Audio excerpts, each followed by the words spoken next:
Hello. I'm going to be moderating the panel today. I want to just start by thanking everyone for coming out. We're going to hopefully have a lively discussion on coal phase out in finance.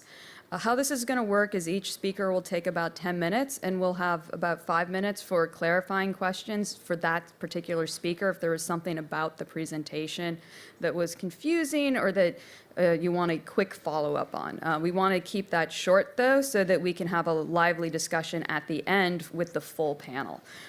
So only quick clarifying questions after each speaker, and then, yeah, lively discussion towards the end. We have a great panel for you today. Bill Hare, Allison Kirsch, Jerry Aransas, and Heffa Schücking. I'll just kick things. And I am Nicole Guillot. I'm with the Sierra Club's international campaign. For those of you I know, it's great to see you again. And for those of you who I don't know, it's wonderful that you're here today. I'm going to start just by introducing Bill, who's going to kick things off. Bill Hare is a physicist and climate scientist. He is co-founder and CEO of Climate Analytics, a nonprofit climate science and policy institute based in Berlin, Germany. He was lead author for the Intergovernmental Panel on Climate Change, IPCC, fourth assessment report for which the IPCC won the Nobel Prize in 2007. Bill is also one of the leaders of the Climate Action Tracker, recognized as one of the most credible sources of information on national and global action on climate change. So, Bill. Thank you, Nicole. I'm going to give you a bit of a top-down perspective on the whole issue. If I can get my PowerPoint up, let's see. I'm using this famous device here. Is it working? Yeah. Okay, great. So I'm going to try and give you a perspective on what the Paris Agreement means for coal ultimately. As we all know, the Paris Agreement adopted the 1.5 degree limit, as we call it, well below 2 degrees, pursuing efforts towards 1.5 degrees, which was pushed by the vulnerable countries. And that's somewhat more ambitious than the previous 2 degree limit that had dominated climate policy for a long time, including was adopted in Cancun. Now, the talk is going to look basically at what this agreement limit means for the coal sector, what does it mean globally and for individual regions. Article 2, of course, is quite a complex article, and I think you can decode it as a 1.5 degree limit. I know there are different views about that. Happy to handle those. But it was a very important and significant development. Article 4.1 involves an obligation to, in pursuit of the long-term temperature goal, to reach zero emissions, expressed as a balance between sources and sinks, but ultimately it means zero emissions globally of greenhouse gases. And as I'll show, for the emission pathway, that means essentially zero fossil fuel emissions by around 2050. Now, the figure you can see now, hopefully behind me over there, is the Paris Agreement 1.5 degree pathway from the present generation of integrated assessment models looking at energy and economic system transformation compared to the 2 degree goal. And one of the clearest things you can see in the blue curve there is that by the 2050s, emissions are deeper and have moved down faster than in the 2 degree pathway. If you look at the right-hand side of the figure, sorry, I don't think I can use the pointer here, you'll see that for CO2 emissions from energy and industry, the 0 point occurs around 2050, some 10 to 15 years earlier than in the former 2 degree goal. Now, what this ultimately means is a very large-scale transformation of the energy sector. This is a view from one of the integrated assessment models that we work with, the MESSAGE model from the International Institute for Applied Systems Analysis. It's not the only perspective one could have on the energy system transformation, but they're all very similar when you're pushing down towards 1.5 degrees. Coal goes out of the system fairly quickly. So does oil, natural gas somewhat more slowly, and of course renewables ramp up. Each model will have its own perspective on which particular energy source moves out fastest, which comes in fastest, but the overall perspective is ultimately moving towards quite a rapid phase out of coal. In terms of 1.5 degree scenarios, there are already quite a few available actually for the last IPCC assessment, and the common let's say, results of these scenarios include the understanding that the electricity sector is the one that needs to decarbonise the fastest, reaching zero by about 2050. It makes the first and fastest reductions because it's cheapest. There also needs to be substantial mitigation efforts in other sectors, particularly iron and steel by mid-century, which would ultimately affect coke and coal demand. And of course, energy efficiency is fundamental. Without large-scale movement on energy efficiency, buildings, industry, transport, and so on, very hard to see how you could get to even a 2.5 degree limit, let alone a 1.5 degree limit. Coal is, of course, very important, has been historically. It's about 30% of the world's total primary energy demand, but about half of the global CO2 emissions. So historically, it's easy to understand why it's so important in many regions. It's primarily used for the generation of electricity and heat. It's also used in steel, but I'm not going to go there in this talk. The perspective globally is that it turns out that as a consequence of a whole lot of different developments, including dropping prices of renewables, air pollution, and so on, global coal production has begun to peak. It's around 6% down in 2016 from previous levels. I'm not sure whether that pattern of rapid decline will continue, but definitely coal production is beginning to stabilise and possibly begin a long-term decline. Overall, this is driven by a range of different factors going on out there in the power sector, including the retirement of coal-fired power plant, 64 gigawatts recently in the EU and the US. Perhaps this would have to be increased given some recent developments.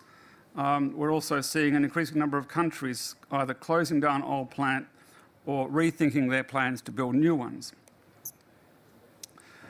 In terms of where you need to go for coal, this is a perspective from the recent International Energy Agency's Energy Transformation Pathways study, the so-called below 2 scenario. Not quite a Paris Agreement compatible scenario, I have to say, but edging in that direction.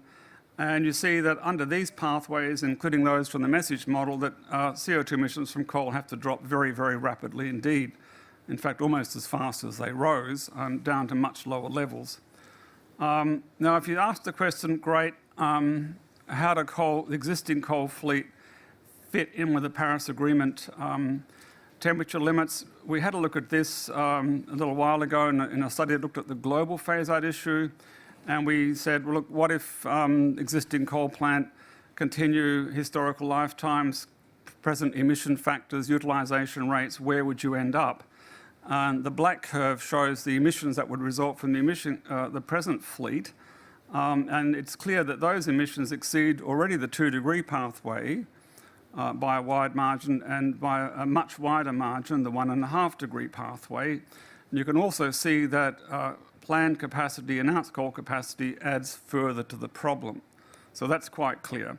So the overall result of this and other studies is that the coal phase-out needs to be almost complete by 2050, that no new capacity can be installed and operated over its full economic lifetime. That means if you go and build a new coal-fired power station virtually anywhere now, you cannot expect to recover your capital very efficiently, or if at all, and you cannot expect to run your power plant at an optimal rate. In other words, there's a great risk of stranded assets. Now, looking at the regional picture, as you might expect, of course, there's going to be regional differentiation, and as you would expect, the industrialised countries would need to move out of coal faster. That's indeed what we see coming out of the top-down economic assessments as well. The OECD needs to be effectively out of coal by 2030. Effectively, I'm talking about a 90–95% phase out of coal. Similar timetable for the European Union, whereas the global coal capacity needs to be close to zero by 2050. This gives a regionalised picture of the overall emissions that would derive from current plant against different regional timetables. You've got the European Union and OECD on the left-hand side, China, rest of the world on the other, and you see the slower phase-out happening in China, but not that much faster, not that much slower in China actually than in the EU. So the picture is really one of quite rapid reductions required in the coal sector. Now, looking ahead and asking the question, okay, where are the biggest hotspots of future growth in carbon happening, particularly coal? against the abatement target needed for the Paris Agreement. In other words, where are we looking at the biggest difference between where current policies are pushing coal and where the Paris Agreement would require coal emissions to go in each of these regions by around 2030. And you see, it's no surprise that East Asia has one of the largest remaining abatement tasks, but also regions like North America have quite a significant amount of abatement left.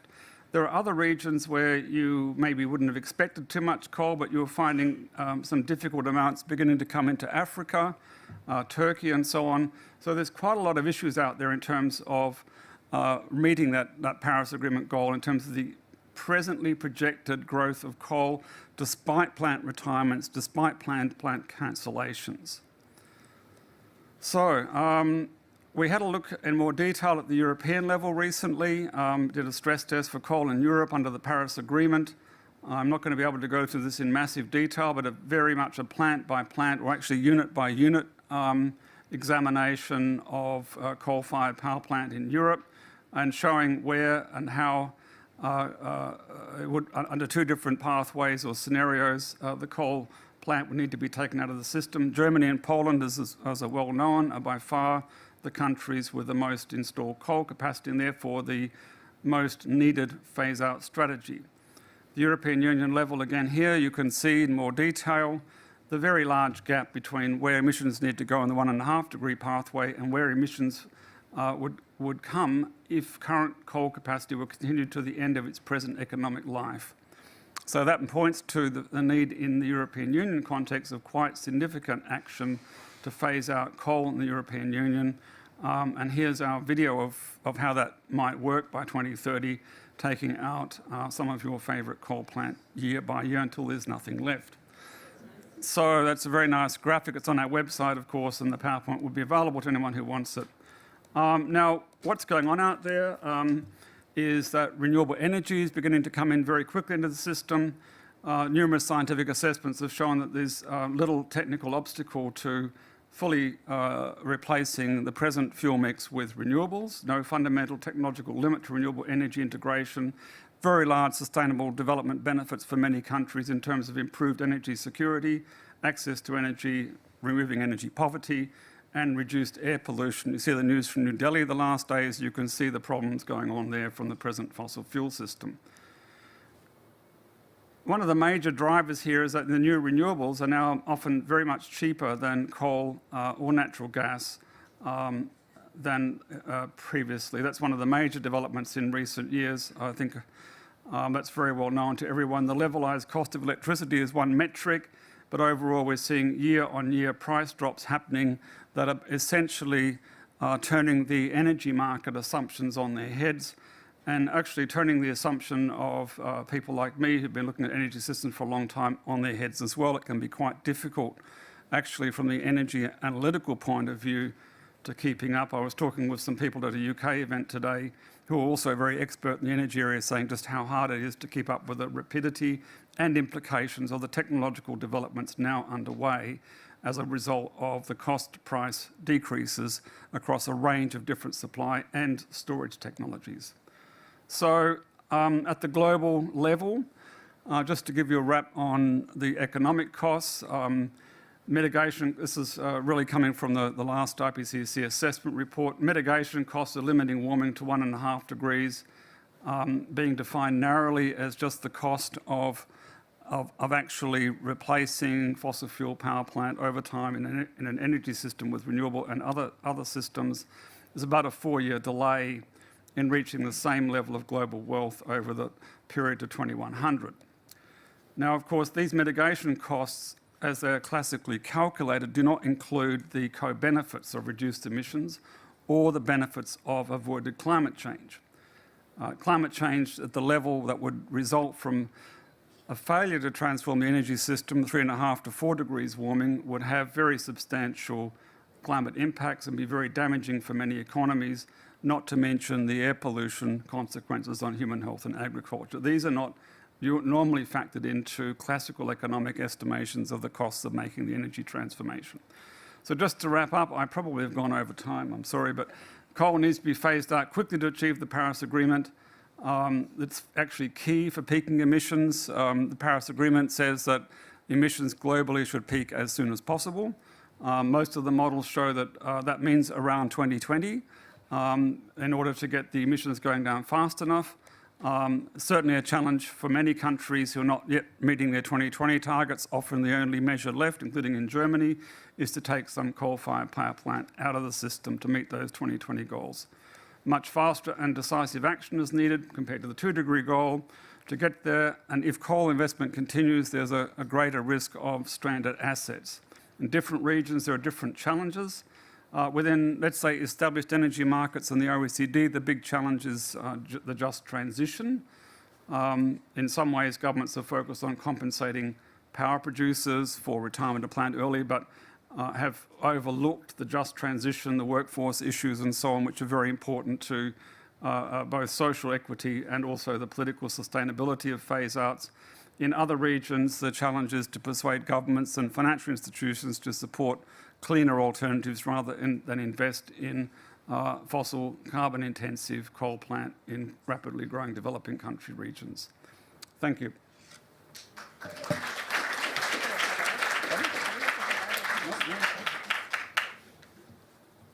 And thank you, Bill. That was very comprehensive. I think we have time for one clarifying question, if there is one. In the back.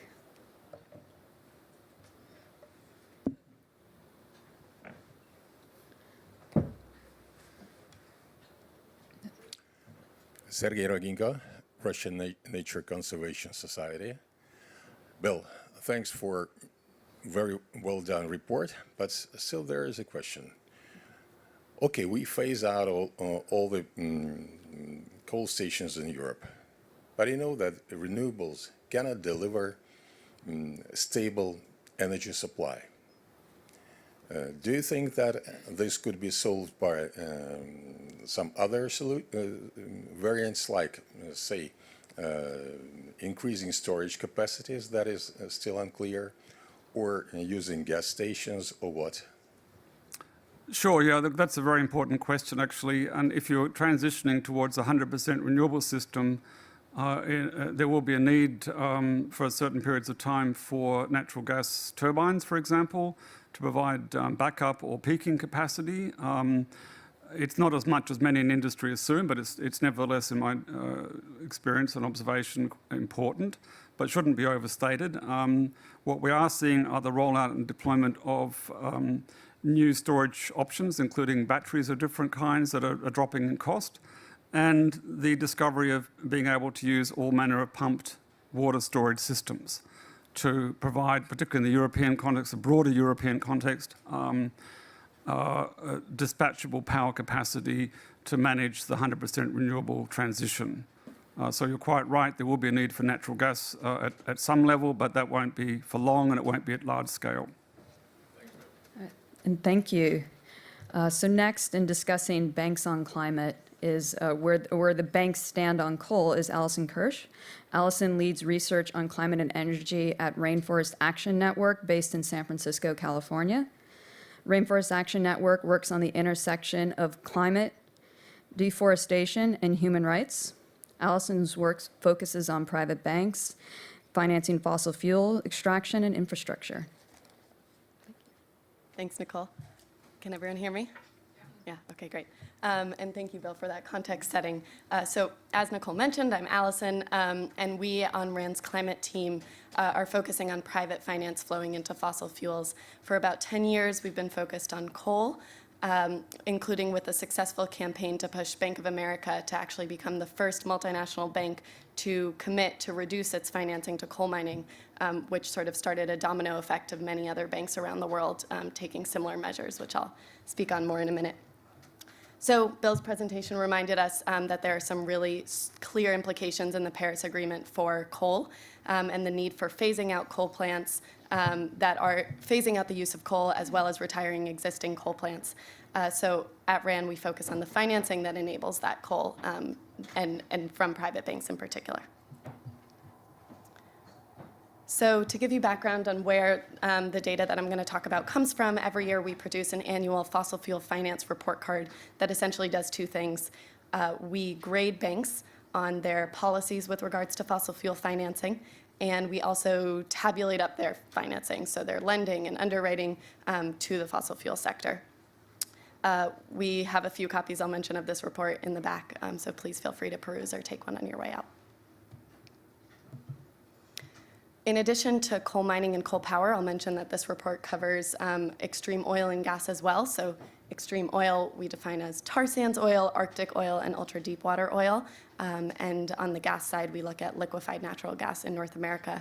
We choose these sectors not only because of their climate destructiveness, but also their threats to human rights, local environmental impacts, and more. And I should say we produce this report in collaboration with the Sierra Club and Urgewald and many other organizations. So it's a big group effort. A quick bit on the methodology. So the report's purpose is to expose the intersection between the financial industry and the fossil fuel industry. So how do we do that? We look at a slice of the financial industry. That's 37 multinational banks, many familiar names and perhaps some less familiar names from around the world. And on the fossil fuel side of things, we look at the top companies in each of those fossil fuels that I mentioned. We look at 3 years of financing, and we adjust all that financing by the amount that a given company is active in, say, the coal sector or the tar sand sector, whatever it may be. And that's sort of all the puzzle pieces that help us get to, how much money is Bank X funneling toward fossil fuel Y. So here's a bit of the top-level findings. These are the top 20 extreme fossil fuel banks. You'll see Bank of China as number 1, China Construction Bank number 2, and JP Morgan Chase as number 3, the top Western bank of extreme fossil fuels. I encourage you to take a look at that link if you're interested in playing around with the data. And I'll mention here that, as a campaigning organization, Rainforest Action Network, RAN is focused on JP Morgan Chase as, the top US bank, the top Western bank at the top of that list, and pushing it to put in place policies to address this extreme fossil fuel financing. So here's what that overall trend looks like year by year. The good news is that in the first full year since the signing of the Paris Agreement, we did see a 22% drop in financing to extreme fossil fuels. The bad news is that when you look at it over the past 3 years, the trend line isn't really that impressive, and it's certainly not steep enough to align financing with some of that context that Bill just set. So as I mentioned, the other piece that we do is we grade banks, similar to at least how in the US we get graded on our report cards in school. I'll start at the bottom. Basically, a failing grade is no policy. D-level grades are where banks have due diligence policies, so they'll work with their credit teams to take into account or at least consider the particular risks associated with coal finance. C-range grades are when they actually use that to restrict coal financing to projects, so saying that they won't finance new coal mines or coal plants.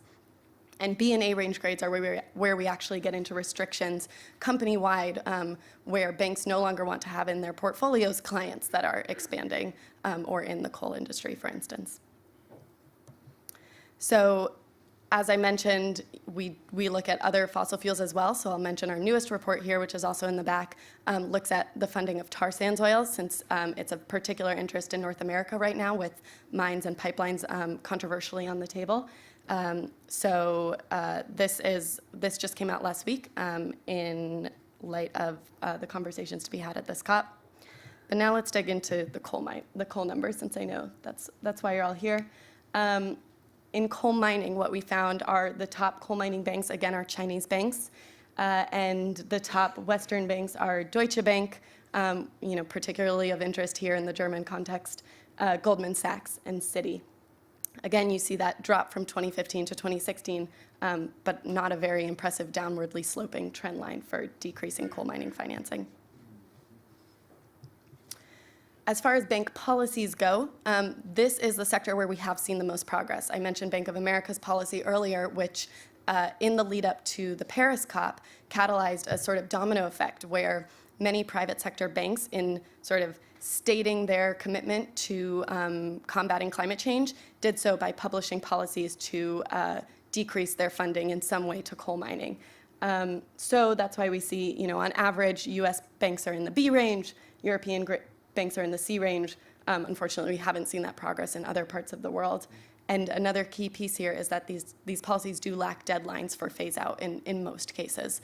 So, just saying that you're going to reduce your financing year over year doesn't mean all that much if you're still going to be financing coal in 2060, for instance. Coal power, this provided one of the more alarming findings of our research, in that it was the only sector that saw increases year over year in all 3 of the years that we studied. The top coal power banks, again, we see the Chinese banks at the top, followed by JP Morgan Chase as the #1 Western banker of coal power, Bank of America, and Barclays. As more and more plants are getting financed, whether through project-specific financing or even in some cases just from the coffers of well-funded companies, banks really need to take a hard and close look at their clients. And Heffa will talk in a bit about who some of those problematic clients are. And I'll also say that we are working on a report right now to be released next December, so that's in a month, with urgewald and others to connect the dots between the companies that are expanding coal power plants in the world, building new ones, and the banks behind them. On the policy side with coal power, again, we see some higher grades in the US and Europe with not the same results in the rest of the world. These mostly come in the form of partial exclusions for power plants. So for instance, a bank might say, we won't finance coal power unless it's above a certain emissions intensity threshold or something like that. A super recent example is actually just 2 days ago, on the first day of the COP, HSBC announced that it would, as part of its commitment to combating climate change, it would not finance new coal plants in developed countries, totally leaving on the table new financing for coal in developing countries, which, as you all can imagine, has some really serious implications for mitigation and also for equity as well, when you're saying that you'll finance dirty coal in only one part of the world. And as a specific example, I'll conclude with a best-in-class policy. It's not perfect. This gets us a B range grade in our scoring system, and we'd love to see A's. But Natixis is a French bank that has committed to end financing for coal mining and coal power worldwide at the project level, as well as to exclude financing for companies where the majority of their business is in coal mining or coal power. So again, we've got that project level exclusion and also some reference to the company's business plans overall.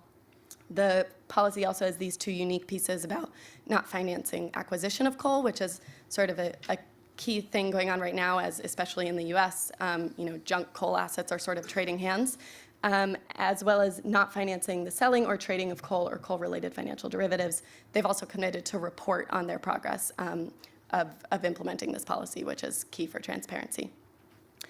So that's all for my presentation, and I look forward to talking more with all of you. Thanks.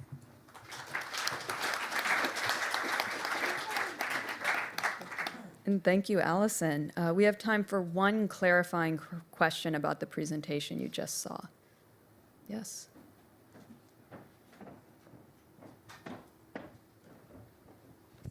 I'm Mike Piparian with the Climate Bonds Initiative, but I'm curious where you draw the line on what is finance with the bank, because they often facilitate financings with others people's money.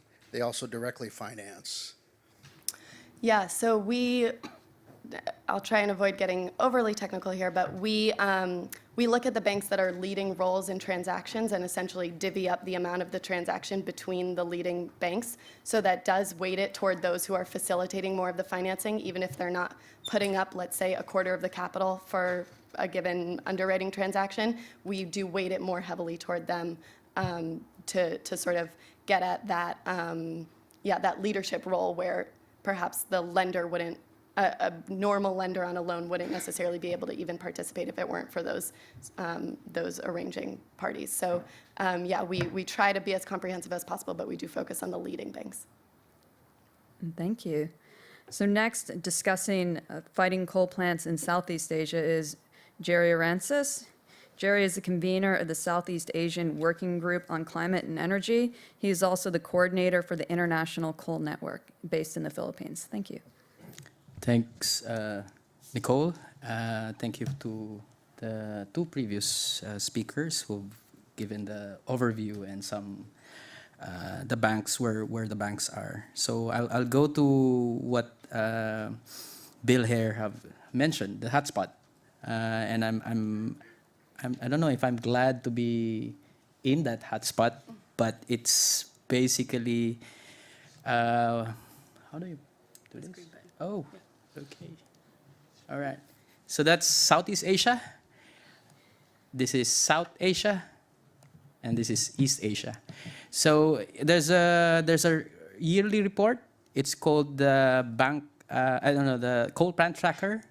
They have a website, and it gives out report yearly. It will be really good to look at that report, and it tracks the developments, and it has drawn quite a remarkable conclusion that almost more or less 80% of the whole coal buildup globally is in Asia. So it's quite ironic that Asia is such a vulnerable region, particularly Southeast Asia, with most of the typhoons going there, and then you have this buildup in that region. There are these key countries which basically highlights the increase. Pakistan is quite remarkable because it's 8,041% of increase from just 190 megawatts to 15 gigawatt in the pipeline, and mostly it's Chinese finance. And companies that are behind the coal expansion, as one of the campaigners in that country have said that it's shifting CO2 emission from one particular country to another. Myanmar is also quite remarkable because it's 3,206% increase of coal expansion from 160 megawatt to 5,130 megawatt. The Philippines, being one of the leaders of climate action since Warsaw and in Paris, ironically, is getting towards 189% of coal expansion from existing 7,000 megawatt to 13,000 megawatt, and it's still counting. And these are the companies that are behind the coal expansion. Some foreign and some domestic, but I'll leave who's funding these corporations to the other speakers. Of course, a big issue in China, in India, and most likely in Southeast Asia with this massive coal buildup is the health issue.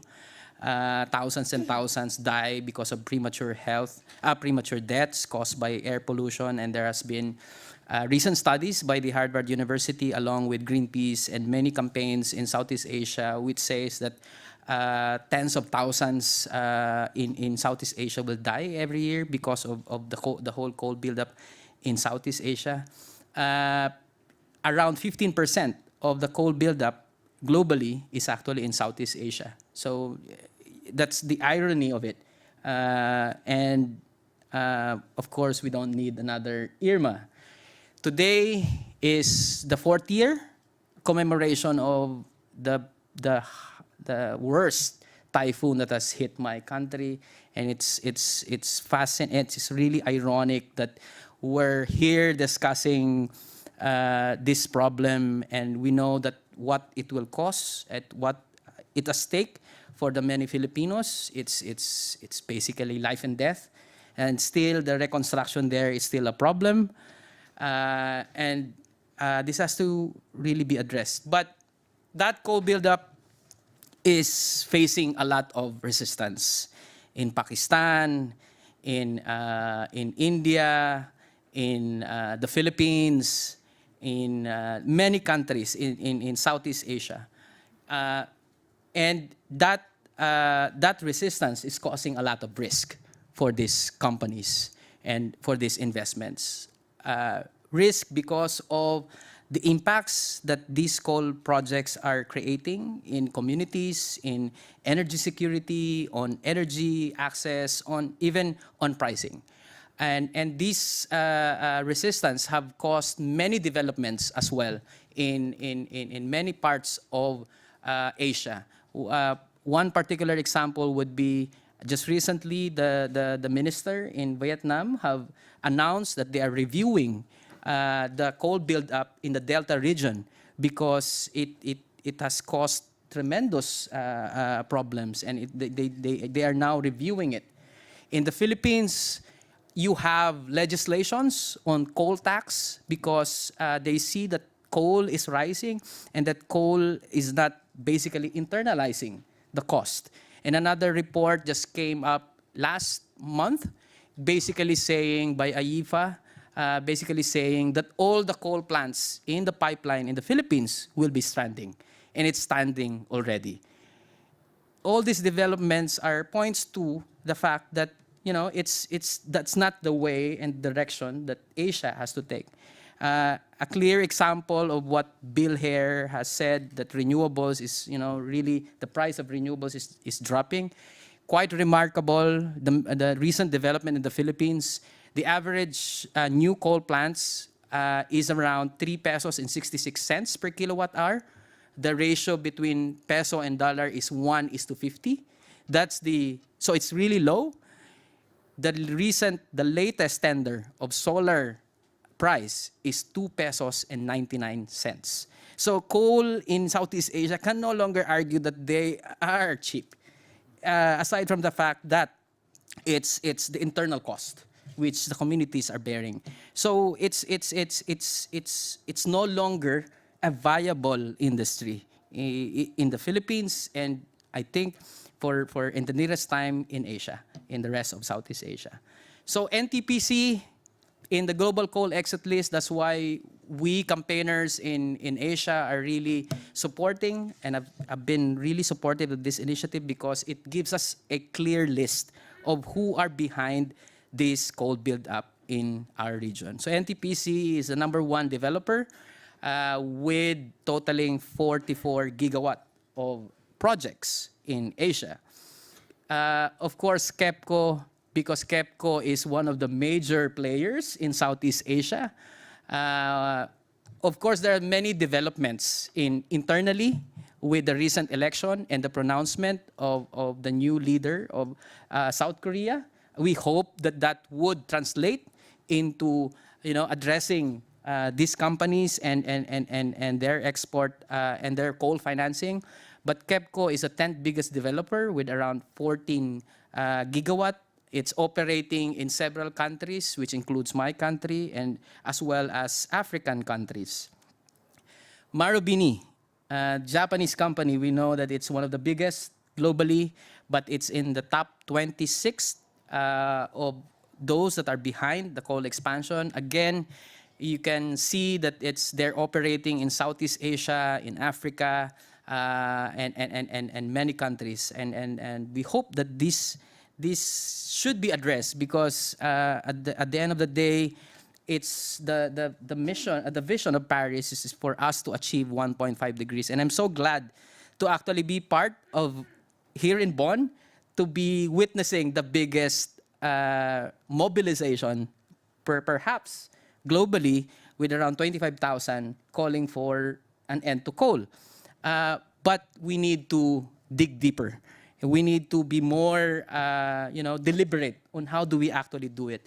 The resistance in the Philippines, in Southeast Asia, in the whole of Asia will continue, and we will be fighting against the coal expansion, and that is why we think that the global coal exit list give us a tool to actually use to demand to banks and financial institutions to start that concrete shift, the shift away from funding coal and fossil fuels.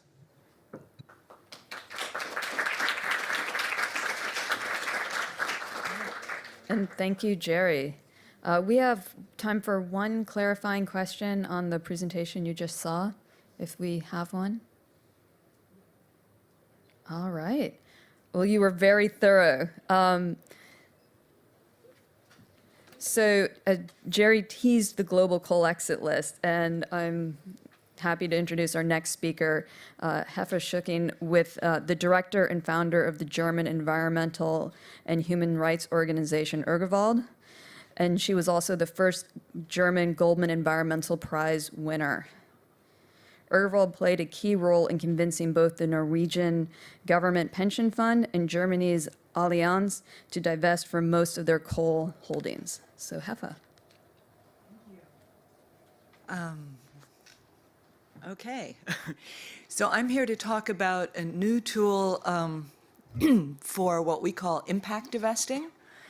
And, you know, at this conference, at many other conferences I've been to, we all talk about phasing out the coal industry, and we talk about stopping funding for the coal industry, but often it's not clear that the people talking about this really know who the coal industry is. And I mean, coal companies, as we found, they can come under ridiculous names like China Africa Sunlight, which is a company which is planning a new coal plant in Zimbabwe, or names like Limor Resources, which is a South African company which is developing coal mines in Madagascar, or Eastern Pearl, which is a Thai company which is a coal trader.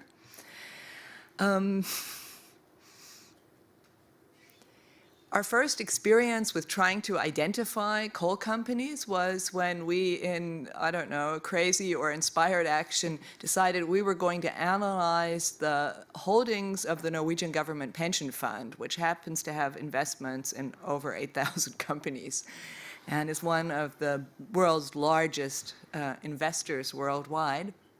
And the thing is that in different campaigns, we kept on running across the Norwegian government pension fund as the owner of different companies, so we became interested. And the Norwegian government pension fund, it's managed by Norges Bank. And Norges Bank, Norway's central bank, is a real power. Norges Bank at that time, in 2014, was telling the public, was telling journalists, was telling politicians, look, our investments in coal, they're marginal, they're already declining, there's really nothing to worry about. We're not very invested in this area. Now, the result of sort of this combing through 8,000 companies was that we actually identified what we called a coal portfolio of 8.8 billion euros. Norges Bank had said they only have investments in the coal industry of 267 million euros. You know, so we found 32 times as much as Norges Bank was saying was in the portfolio. And we were worried by that because it's not that we thought that, you know, Norges Bank was lying or something, but there seemed to be a systemic problem. And this systemic problem has to do with the way that large investors and banks, that they manage their portfolios, the way the industry definitions that they use.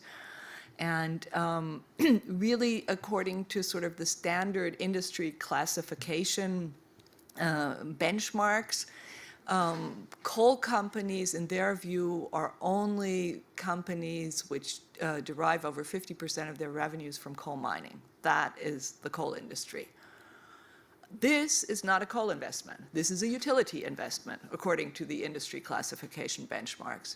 Now, we obviously had a different view on that, and NGOs in Norway had a different view on that, and as it happily ended up, the Norwegian Parliament also had a different view on that. But Norges Bank was, at the beginning, they weren't that interested in having the Parliament sort of restrict, come up with new restrictions. And what they did was, as a reaction to our report, this was in February 2015, they actually got rid of a lot of their coal mining equities. And, you know, we're cheered on by The Guardian for this. But this kind of led us to look at the portfolio again and to figure out what happened. And what we actually saw was that there was a shift, that, for example, in the US, they'd gotten rid of around 800 million krona in investments in US coal mining companies, but they'd actually increased their investments in coal-based utilities in the US. And so we started worrying about a lot of those divestment actions where just coal mining companies are being dropped. Where's that money going? Is it being reinvested maybe in coal-based utilities? So in our view of what is impact divesting, if you really want to keep coal in the ground, you need to cover both sides of this problem. So the Norwegian Parliament came up, was convinced also by our new study called Still Dirty, Still Dangerous, to instruct Norges Bank to divest all companies which base over 30% of their power production or their revenues on coal. This was a big success. I don't know why this slide is so strange. We will just go on. We decided that, you know, since we saw this problem in Norway, we decided to also talk to other investors and other banks, and we discovered really that large parts of the finance industry, they have either very limited definitions of who the coal industry is, and that it would be to reach a new level in terms of addressing the whole coal industry, both through NGO campaigning, but also through actions of climate conscientious investors, that we needed a kind of a global divestment to-do list.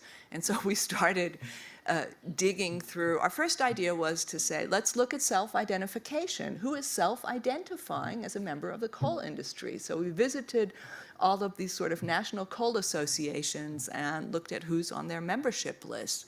And then we combed through different databases and so on, and people in the office were looking like this, because we discovered the coal industry is just so much bigger than we ourselves thought, and than most people think. You know, you're going on a blind date with a dwarf, but actually you end up with a giant.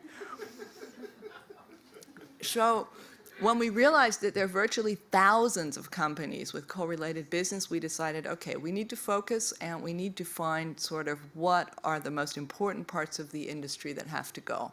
And we developed 3 criteria that capture the bulk of the coal industry, the biggest companies in the industry, but also the companies that are at the forefront of expansion. We thought the 30% criteria that the Norwegian Parliament had decided that this was a reasonable place to start for a large investor in terms of revenues and power generation. But we thought, you know, the revenue percentage and the power percentage is very much sort of about how much of this company's business revolves around coal. It doesn't really tell us in terms of absolute figures. What is the absolute size of this company's coal operations? What danger does it pose to the climate? So we came up with an absolute threshold, and now this is a bit arbitrary, but 20 million tons of coal. That's a lot of coal. That's about what Italy consumes in 1 year as a country. And 10,000 10,000 installed megawatts of coal capacity.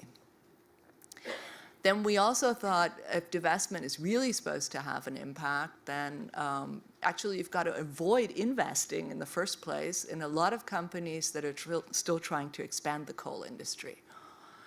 So what we discovered when taking a closer look was that also the industry is just so much more diverse than we thought. You know, one always thinks about coal miners and coal power companies, but there are all of these other companies that have different roles along the thermal coal value chain. And these companies, potentially, they can play a very important role also for the expansion of the industry. If you think about coal transport companies building infrastructure, the question whether central Borneo coal mines are going to be developed or in Botswana depends very much on whether coal transportation railroads are going to be built in those regions. Or if you think about the specialized coal plant manufacturers who, if you think of the Chinese company Harbin Electric, for example, who have less business in China now that the coal plant buildup is going down, and look to other countries abroad to still go on being able to manufacture coal plants. These types of companies, they often play a very important role behind the scenes in terms of arranging finance and pushing forward plans for new coal projects. Now, the global coal exit list itself, it has 775 companies, of which 218 are mining companies, 214 are power producers, coal power producers, and 110 companies actually do both. And we have 233 service companies on the list. These service companies are the ones I talked about earlier, who manufacture coal, specialized coal equipment, do coal transport, do coal trading. So all in all, the companies we've captured on this list, they represent 88% of world coal production and 86% of installed coal capacity worldwide. The area where we would say that the list is probably weakest is this area of service companies, because they're often quite hard to figure out.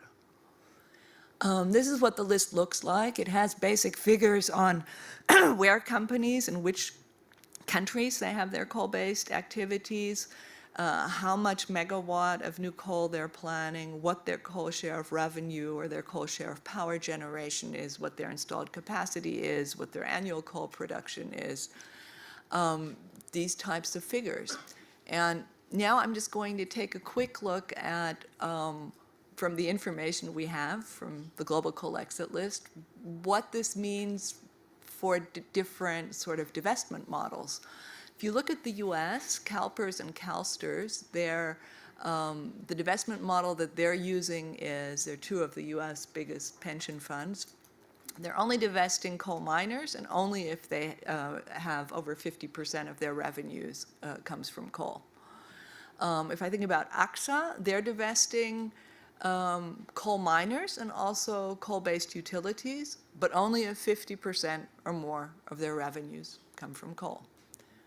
Allianz, they're doing what the Norwegian government pension fund does. They're using a 30% criteria. This is already a lot better. And they're applying it both to coal miners and coal power companies. And this is kind of what the volume of those coal divestment actions looks like then. And actually, CalSTRS is still too big, I see on the slide. Even I've adjusted it for reflecting the fact that CalSTRS is smaller in terms of its overall portfolio than either AXA or Allianz. But yeah, I don't even mention an amount. It's less than 10 million that have been divested by CalSTRS. Now to take a look at this from the other side. I mean, having all of this company-related information in one database, all of a sudden you can answer questions like, well, who are the world's biggest coal producers, actually? And we find that 30 companies produce half of the world's coal. That's, if you look at which of those companies have a coal share of revenue above 50%, out of those 30 companies, it's only 11. That means even in terms of the coal production you as a big investor have in your portfolio, 2/3 even of the coal mining problem, it's still in there if you're using this 50% criteria. Let's say you're the Norwegian government pension fund and you're using 30%. Even so, you're still going to have 10 companies that are not captured by even the 30% threshold that belong to the world's biggest coal producers. So even some of the big institutions, I mean, who I want to praise, but still we have to see they have a lot of coal in their portfolio, even a lot of coal mining. Glencore is an example of that. It's the world's 8th largest coal miner, but it's not captured by these criteria because its coal share of revenue is 20%. At the same time, Glencore runs the World Coal Association. You know, if they aren't part of the coal industry, I don't know who is. The other thing that the Global Coal Exit List does is it's a forward-looking divestment tool.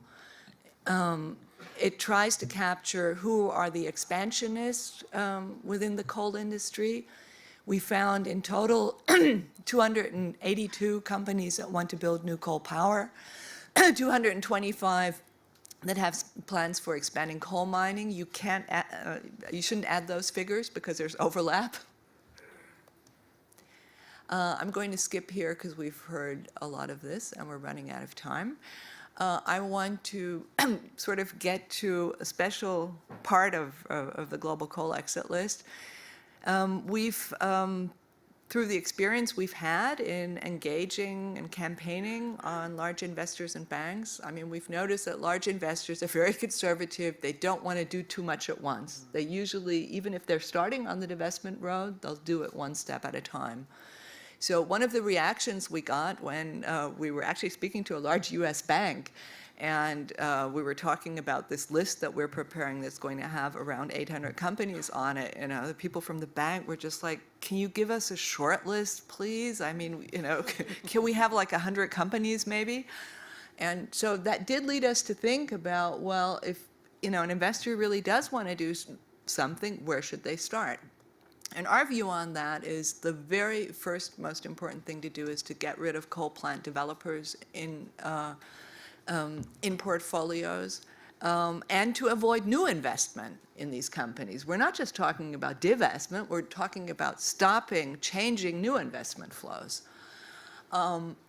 So we came up with a list of, you know, we wanted to challenge the bank a little bit more than they thought they could be challenged. So we came up with a list within the Global Coal Exit List of the 120 top coal plant developers. These are companies that represent 2/3 of the global pipeline of new coal power stations. The list is also geographically weighted to sort of cover the top players in each region. And we also took care to sort of identify the companies for whom the expansion of coal capacity and new coal really is a part of their business strategy.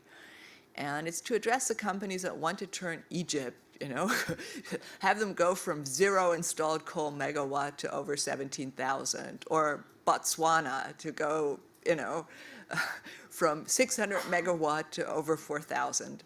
These are the same types of situations that Jerry was talking about before, and it's very much driven by big companies here who go there and, you know, who sell this sort of as a package deal. So doing this in so-called frontier countries, it's especially harmful, of course, because you know, you're bringing whole new countries into a cycle of coal dependency. And I mean, coming from Germany, we see here how difficult it is once you have a coal industry to get rid of it. And what is the point of building a coal industry in Botswana, Malawi, Kenya, Egypt, Pakistan, or, I mean, these are really sort of, we see them as a priority companies. It's like the worst thing you could possibly do with your money. So just sort of the last fact-based bit at the end, if you look at the coal share of power production of the 120 largest coal plant developers, and you're even using, like, let's say the Norwegian and the Allianz criteria, which are the best, the 30%, you're still only getting rid of around half of those top coal plant developers. And one of the reasons is that either the companies are very diversified, like Marubeni, or they're companies like Petro Vietnam that are not that diversified, but they're coming from a different part of the energy sector, and they want to get in, they think getting into coal is a new idea. Or because you have companies that have zero energy-related or coal-related business up to now, but they also think that coal in Asia is a good bet, like this Malaysian company, Toyo Inc., who sees building coal plants as their new model. Don't know what kind of business consultants they have. So if you have the goal to cut off all new investment in the coal industry and to push banks and investors to do the right thing and to align their portfolios with 1.5 degrees, then this is self-praise from people we've allowed to sort of test the global coal exit list. I'm not going to read it. So tomorrow, we're launching it, and please go to www.coalexit.org. We're very excited. We really want to see divestment go to a new dimension. Thank you.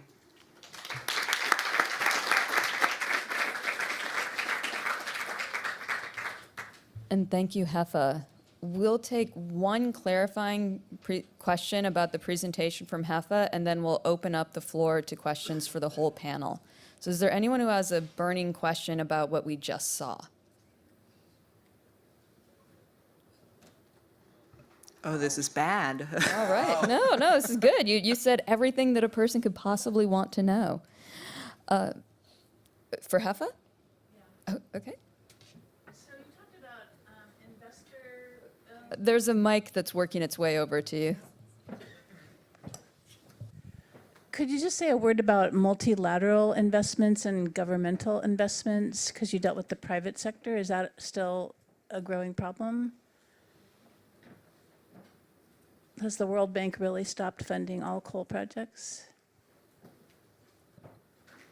I think there are probably people who are better equipped in the room to answer this question, because I am very much focused on sort of the private finance. Nicole? Yeah, the focus of this panel is really more on the private finance. The World Bank does have a coal policy that is supposed to prevent financing of coal-fired power plants more or less in all but the world's poorest countries in cases where no alternatives exist. There is sort of the litmus test for that project is the Kosovo Sea project, which has been in the works for over a decade, probably closer to 2 or more decades at this point. And it still hasn't gone forward. It still hasn't gotten World Bank approval, but that is in many ways the test of that policy. And the World Bank has obviously been involved in a number of really disastrous projects, notably the Medupi project in South Africa and Tata Mundra in India, which I think were really drivers of that policy. That being said, oh God.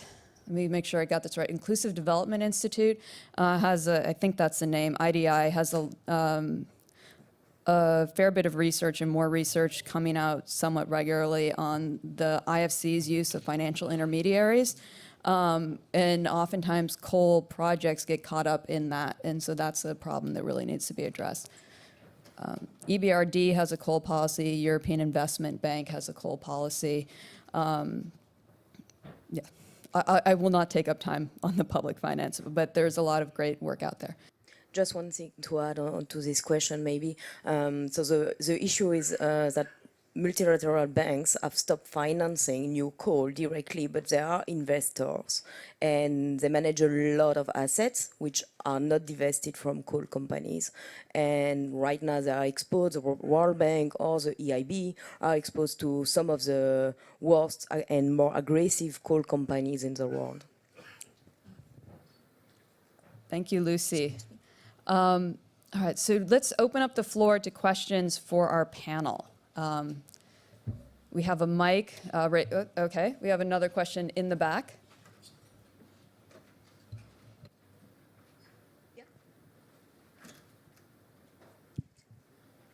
Hi, sorry, I turned up a little bit late, so I'm not sure if this has been covered, but in terms of talking about phasing out of coal and divesting from the industry, is there a way that we can ensure that the right amount of climate finance is going to countries which are losing their ability to power them? Well, basically, if we want to phase out of coal in certain countries, do we need to find a way to enable and support the development of renewables at the same time? Otherwise, is this a bit unfair to be aiming for, be targeting countries that haven't yet reached a certain level of energy access as others?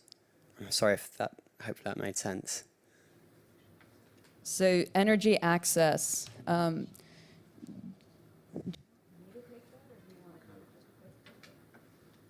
Yeah, look, in a lot of countries, actually expanding coal in developing countries, including actually the African countries where we work, it's a way not to get energy access for many people because the countries often don't have centralised grids.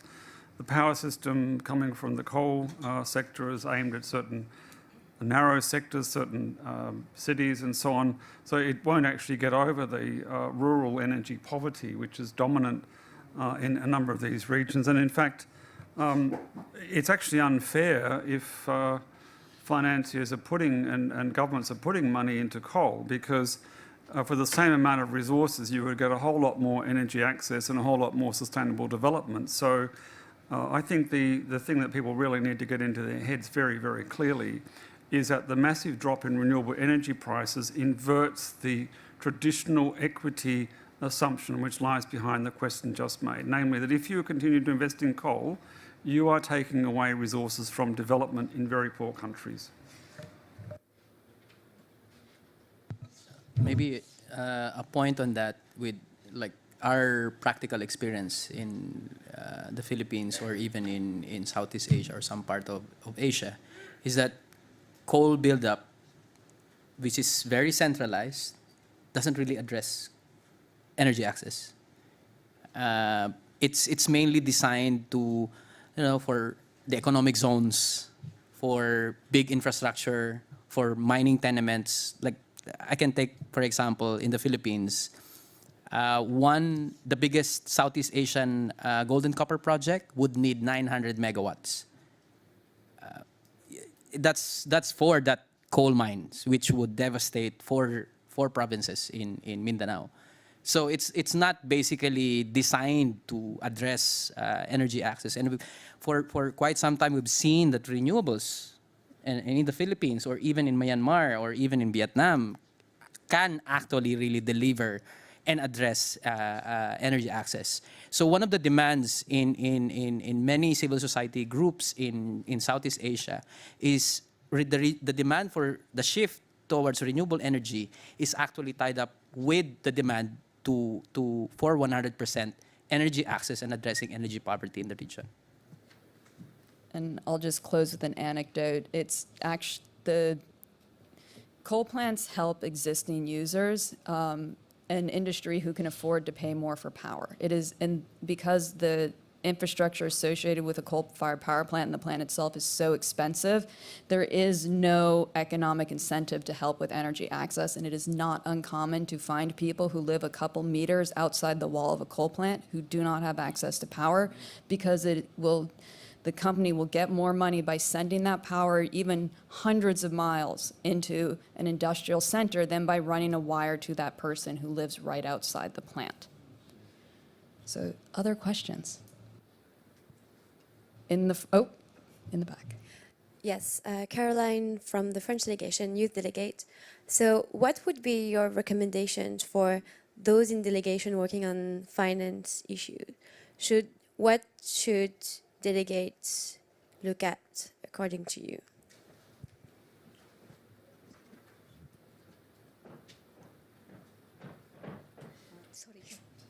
Do we have answers?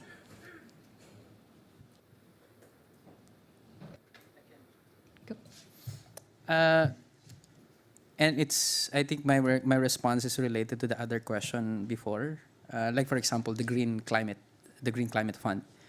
The Green Climate Fund is supposed to be addressing mainly the adaptation needs of particularly the developing countries, and they're in the process of accrediting the intermediaries. And one of the key issue in the recent board meeting, fairly recently, is the banks such as HSBC or the Japanese banks, which basically is also involved in many and funding of many of this coal buildup. So I think that's one arena that we really need to look at and monitor and really lobby and campaign around, because it's basically the mechanisms that citizens and governments have fought for to be established in a very long fight is now being screwed up. And I think that bit is one of the critical for climate campaigners and those that are involved in the climate space needs to be addressed. Yeah, look, I'm not an expert in climate finance as such, but I have been observing and involved in a number of cases. And a couple of the lessons that I would draw, if you're sitting in the French delegation, relates to two broad areas. premise is that a lot of, say, coal infrastructure developments in Southeast Asia, Pakistan, etc., may be coming through Chinese state government financing, but often as part of a consortium of financial institutions, often involving Western banks or others, and also with the often not trivial involvement of public sector finances like the Asian Infrastructure Bank and so on. So what that means is that OECD governments can have leverage on the Chinese and other governments in these fora and exert softer diplomatic pressure on Chinese agencies to bring this kind of lending under control. We saw the battle a few months ago at the Asian Infrastructure Bank over coal financing, really a bit murky. That decision actually wasn't as good as it looked in the press. There maybe wasn't enough support from European governments and others against what the Chinese wanted there. The second point relates to the point that a lot of these are consortia investors, and some of them have involvement from Western banks. I see the bank list. And I think pressuring on further financial disclosure rules in public stock exchanges and financial regulatory authorities in the OECD countries with real force is another way of getting and levering against these flow of funding that is increasing, particularly in Asia, to coal mining and coal power plant and port and railway infrastructure as well. Next. Hi, thanks very much. I'm Dave Siplett. I'm with the University of Colorado Boulder. I have two quick questions. The first, I'm wondering what sort of intersection or work there is between the banking campaigns and just transition efforts, especially where there's potential divestment from existing sites where there's lots of people employed in the industries. The second question is related to targets that have less brand vulnerability. I saw some of the Chinese banks at the top of the list. Are there a different set of strategies, or how are you going about addressing some of those banks that might be big lenders but less vulnerable to campaigns? Heffa. Yeah, so maybe on the first question, I mean, one of the responses we almost always get from big investors when you sort of confront them with a divestment ask and a big divestment ask is that they say, oh, but we use engagement and, you know, this is, isn't it much better for us to stay involved and then we can have more influence? Now, there are cases where we've talked to investors, like at the time of the Norwegian government pension fund campaign. We said, look, you know, according to the criteria we're asking for, Vattenfall would be one of the companies that fall under it. At that time, Vattenfall was thinking about selling its East German lignite assets. It hadn't happened yet. And we said, we would be happy if you did engagement here. We would be happy if you put pressure on Vattenfall that those assets should not be sold by Vattenfall, but they need to be closed down.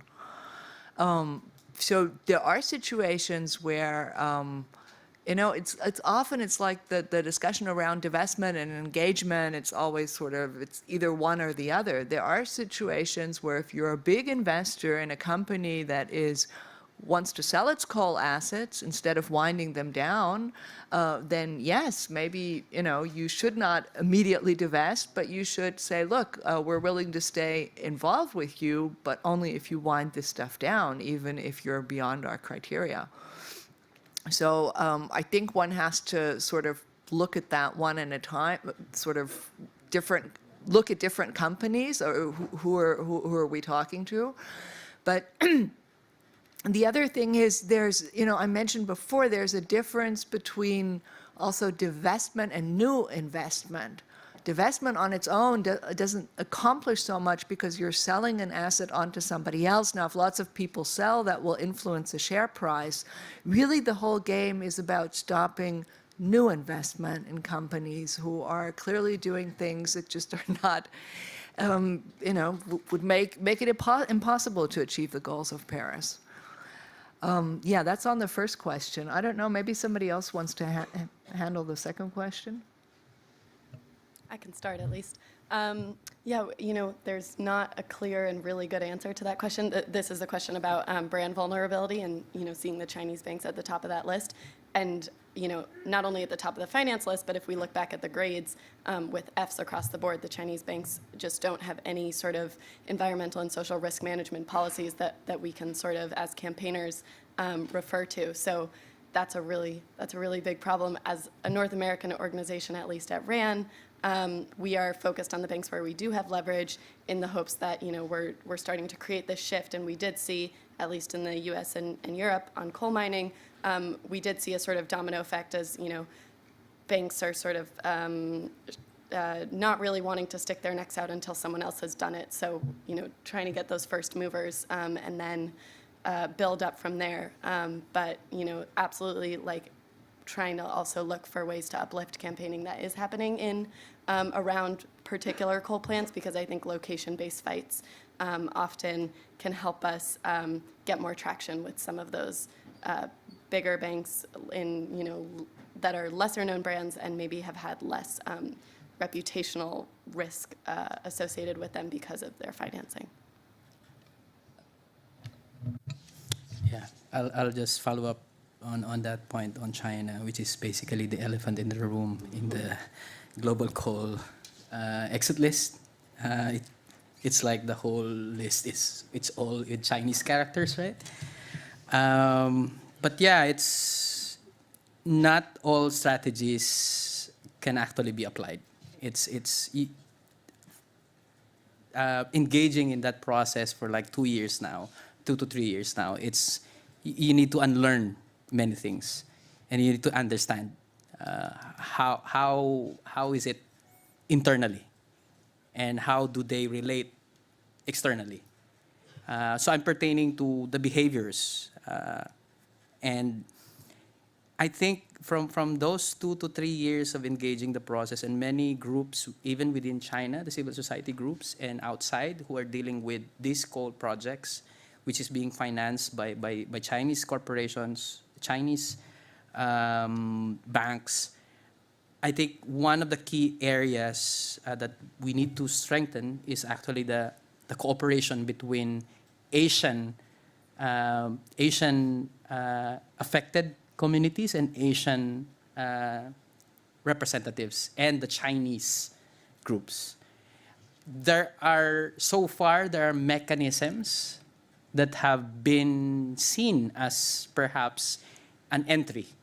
And some of the groups that have been working on this, like Friends of the Earth, US, they've looked at various mechanisms that are in place. On the branding part, I don't think that have been avoided for like these past years because it doesn't really work. With Chinese banks or Chinese government, it usually, if that's the means, they close down, usually. And in the AIB engagement, there's lots of lessons from there. So as Bill Hare have mentioned, the soft diplomatic part is very critical. Europe, because it comprises a huge part of the leverage there, has a role in that aspect. The Asian governments. The Asian engagements and the development of the strategies there is very critical. And so what the GCEL also Global Coal Exit List also expresses is that the shift of the focus, the strategies needs to be revisited and needs to be there's a process that we need to look at other strategies. Not all strategies are effective. I think that's how I.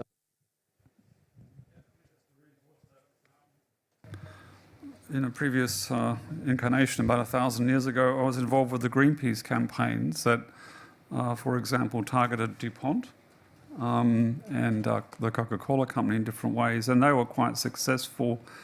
And they are paradigmatic examples of the kind of issue that you're raising.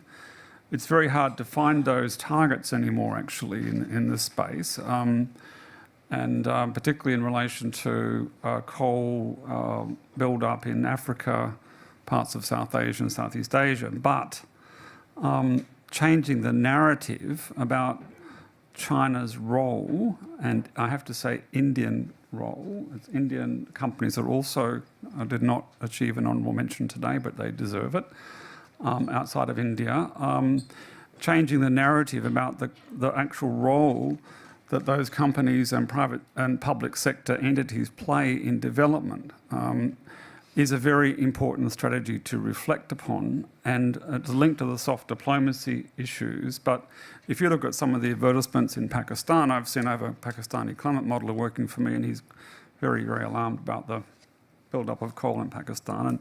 And, you know, the Chinese state-owned enterprises are pushing a sort of sunflower, blue sky vision of what they're doing in Pakistan. And actually the truth is exactly the opposite. But if you can change that narrative, if you can attack that narrative, then actually what is going on is the undermining of Pakistan's future, a 4-degree world where you won't be able to grow wheat anymore in important regions, where your kids will be sick from air pollution and so on caused by coal. This is a way of getting, I think, ultimately at the Chinese government to engage with its own entities to change what they're doing in a more constructive way. And often there's very localised reasons for what's going on in Pakistan with Chinese coal. It's just over the Hindu Kush. They've got 4 power stations. They've got coal lines, and they want to put them over the mountains and bring it to Pakistan. It's very local in a way in the Chinese context, but it can be tackled. And you see many of these issues in Africa as well, where if you started to focus on changing the brand China image, in not an attacking way, but a very solid way about changing what is China's contribution to the planet going to be, I think that would be advantageous. And my final geopolitical point is that the politics of China is changing. The politics of China that brought us to Paris is disappearing now with the takeover by an individual, almost of the entire government. So that's something we also need to reflect on in terms of how we manage this issue. Jerry mentioned faux US. If you're interested in Chinese finance, they have a couple reports out. I would encourage you to check out. China's interesting. The green credit guidelines have been used mostly domestically, but they actually apply to Chinese banks operating overseas. The catch is that these are guidelines. And they are not requirements, but at this point they haven't really been implemented at all overseas. Whether or not there's actually an angle there, I don't know, but I would look at the faux US reports. The other, you mentioned just transition. Speaking for Sierra Club, it is a huge issue. Especially as we talk about phasing out existing coal infrastructure, what happens to people working in that sector? For us at least, and this is hardly universal, we have a plant-by-plant coal fight across the US. Actually, if you want to know more about that, go to the Fiji room at noon on Friday. You can learn a lot more about coal phase-out, which is actually accelerated in the U.S. under Trump, despite his rhetoric. But we've really been approaching it more from the local community angle.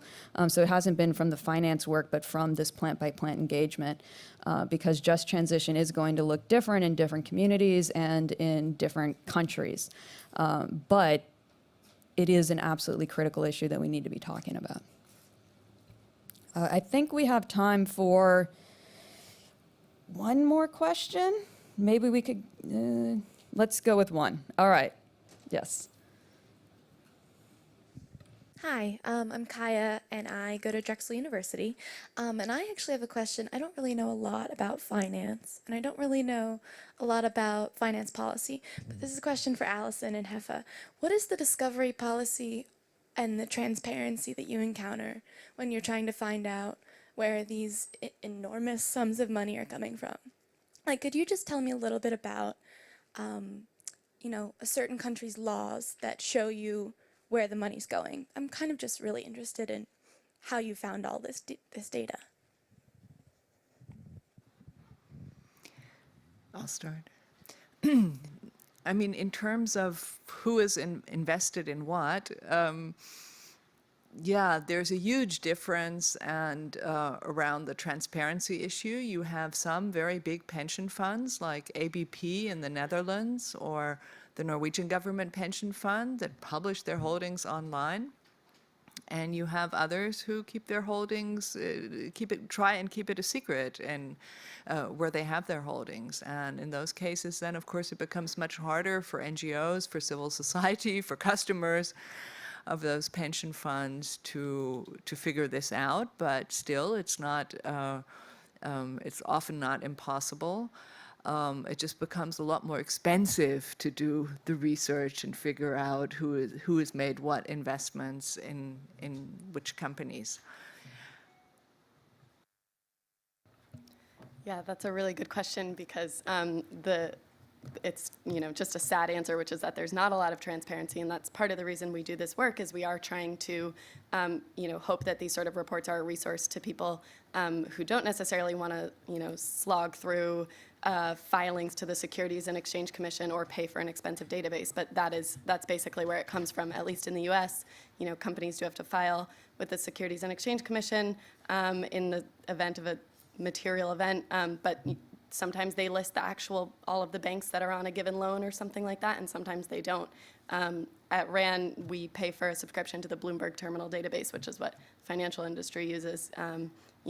With multiple screens, we have our one little screen, and that's what we use. And it's not perfect, and there are plenty of other subscription database services that you can supplement with.